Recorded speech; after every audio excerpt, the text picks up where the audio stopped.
کسی بھی واقعے چاہے وہ اچھا ہو یا برا میں ملوث، یہ سے متاثر ہونے والے، اس سے متعلقہ لوگوں کے بارے میں جب ہمیں علم ہوتا ہے تو ہم سب سے پہلا سوال کیا کرتے ہیں؟ کس گھرانے کا تھا، باپ بھائی کون تھے، کس کا بیٹا تھا؟ اور اس حوالے کے معلوم ہونے سے ہی ہمارے دل میں اس کی اہمیت جاگزی ہو جاتی ہے۔ واقعہ کربلا میں اگر دیکھا جائے، سب گھرانوں سے اعلیٰ گھرانے کے افراد، نبی آخر الزمان صلی اللہ علیہ وآلہ وسلم کی آل، نبی کے بیٹے علی کے لال، حضرت بی بی فاطمہ کے خون بے مثل و بے نظیر قربانی دے گئے۔ کیا یہ سب ہمارے دلوں میں احساس بیدار کرنے کے لیے کافی نہیں ہے؟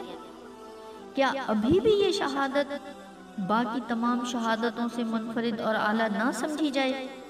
سوچئے گا ضرور اس پر۔ اسی طرح سے کسی بھی واقعے کا علم ہوتا ہے تو ہم پر اس کا اثر اس بات سے بھی ہوتا ہے کہ اس واقعے کے پیچھے مقصد کیا تھا۔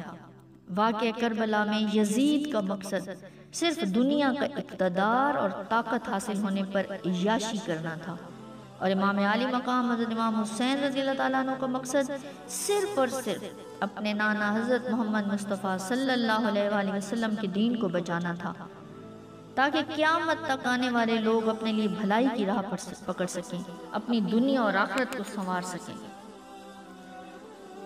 مارکہ کربلا سے ہمیں یہ بھی سبق ملتا ہے کہ باطل چاہے کتنا مضبوط ہو اور ہم کو ہر طرف سے گھیر گھار کے ہمیں جھکانا چاہتا ہو، لیکن یاد رہے کہ وہ جھکنا اگر اللہ کے سامنے دل سے سجدہ ریز ہونے کی صورت میں ہوگا تو باطل کی ساری مضبوطی دھری کی دھری رہ جائے گی۔